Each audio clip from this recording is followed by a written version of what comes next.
आज कौन सी रिपोर्ट्स हैं आपके पास? जी गुड मॉर्निंग विवेक जी। आज 2 रिपोर्ट हैं, लेकिन एक रिपोर्ट काफ़ी इंटरेस्टिंग है। जेफरीज की रिपोर्ट है जुबिलेंट के ऊपर, और उन्होंने टारगेट काफ़ी इंटरेस्टिंग दिया। उन्होंने 1000 रुपीज़ का जुबिलेंट फूड्स पे टारगेट दे दिया है। उन्होंने एक थीम निकाली, एक बी बोल्ड थीम, जिसमें उनका पूरा फोकस है ग्रोथ को लेकर। और ग्रोथ के साथ साथ उनका मानना है कि जो टेक है, जो जनरेशन हो रहा है, एआई, आर्टिफिशियल इंटेलिजेंस, वो पूरी तरह से कंपनी के सारे बिजनेस सेगमेंट्स में, सारे ऑपरेशंस में काफ़ी ज़्यादा इनकॉर्पोरेट करा जा रहा है, तो उससे पॉजिटिवली देखा जा रहा है। लेकिन यहाँ पे जेफरीज कह रहे हैं कि जुबिलेंट फूड्स के मार्जिन में अभी कुछ इतना इंप्रूवमेंट देखने को नहीं मिल सकता है, वो एक्सपेक्टेशन से नीचे रह सकते हैं, लेकिन ग्रोथ की उम्मीद है। और फिर लग रहा है जब ग्रोथ आएगी तो धीरे धीरे मार्जिन भी इंप्रूव होते हुए नजर आ सकते हैं। तो उसके बाद दूसरी रिपोर्ट है कोल इंडिया पर मॉर्गन स्टैनली की।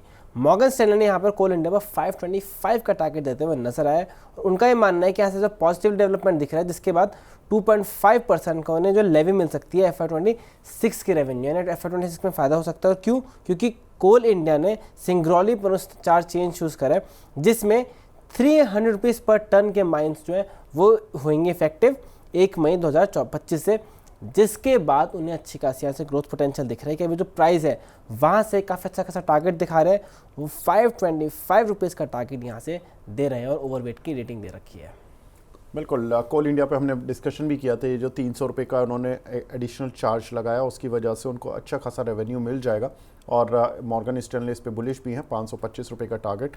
लेकिन जेफरीज की बड़ी इंटरेस्टिंग रिपोर्ट है जहाँ पर कि वो जुबिलेंट फूड पर 1000 का टारगेट देते हैं। प्रणीत सर, जुबिलेंट फूड या देवयानी इंटरनेशनल, इन सभी पर आपका व्यू सर क्या है? देखिए, जुबिलिएंट फूड्स इस टाइम पे एक अच्छा 630-625 के लेवल्स जो है एक अच्छा सपोर्ट जोन बना के बेस तो बना रहा है। मतलब एक बेस है, यहाँ पे एक अच्छा सपोर्ट जोन है। बट स्टिल अगर आप फंडामेंटली मुझसे रिजल्ट्स के हिसाब से पूछे तो लास्ट क्वार्टर के रिजल्ट्स कुछ खास इंटरेस्टिंग आए नहीं थे। प्लस अभी भी स्टॉक अपने थोड़े से हाई पीक पे ट्रेड कर रहा है। तो मैं पर्सनली अभी इस टाइम पे एंट्री करने की सलाह नहीं दूंगा। मेरे को ऐसा लगता है कि स्टॉक में यस, ऑल्दो रिपोर्ट भले ही आई है, लेकिन जिस तरीके से अभी मास एक्सोडस हो रहा है अपने स्टॉक मार्केट में, मुझे ऐसा लगता है कि अगर एक्यूमुलेट भी करना है तो इससे बेटर स्टॉक्स हैं जिन पे आप एक्यूमुलेट कर सकते हो। अगर किसी ने ऑलरेडी किया है तो 625-630 के स्टॉप लॉस के साथ उसे मेंटेन स्ट्रिक्टली करके चले, बिकॉज 625 के नीचे और बड़ा फॉल यहाँ पे देखने को मिल सकता है। ठीक है, तो जुबिलेंट पर प्रणीत जी तो बुलिश नहीं है, लेकिन हाँ रिपोर्ट ज़रूर पॉजिटिव है। और कोल इंडिया पर हमने बात की कि जो चार्जेस बढ़े हैं उसका फ़ायदा कोल इंडिया को लंबे समय में मिलेगा। और 1 मई से चार्जेस इफेक्टिव है 300 रुपये पर टन, जो कि उनकी प्रॉफिटेबिलिटी या रेवेन्यू को अच्छे से इंप्रूव कर देंगे। मॉर्गन स्टैनली ने 532 तक के टारगेट दिए हैं। शुक्रिया शौर्य हमसे जुड़ने के लिए और ये सब रिपोर्ट्स को साझा करने के लिए। मंच है तैयार फाइनेंशियल फ्रीडम समिट 3.0 के लिए। यहाँ जुड़ेंगे दिग्गज और होगी पैसों की बात। बड़ी शख्सियतों में होंगे महाराष्ट्र के यशस्वी मुख्यमंत्री देवेंद्र फडणवीस, बैंकिंग के बादशाह के मिस्त्री, शेयर बाजार को घर घर पहुंचाने वाले एनएसई के एमडी और सीईओ आशीष कुमार चौहान, बाजार के सरताज विजय केडिया।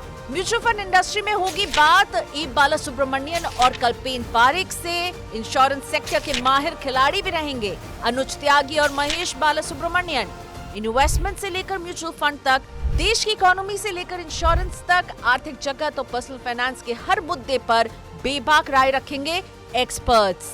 तारीख 5 मार्च दोपहर 3 बजे से मुंबई के ताज सेंटा क्रूज में। जुड़िए मनी 9 के साथ।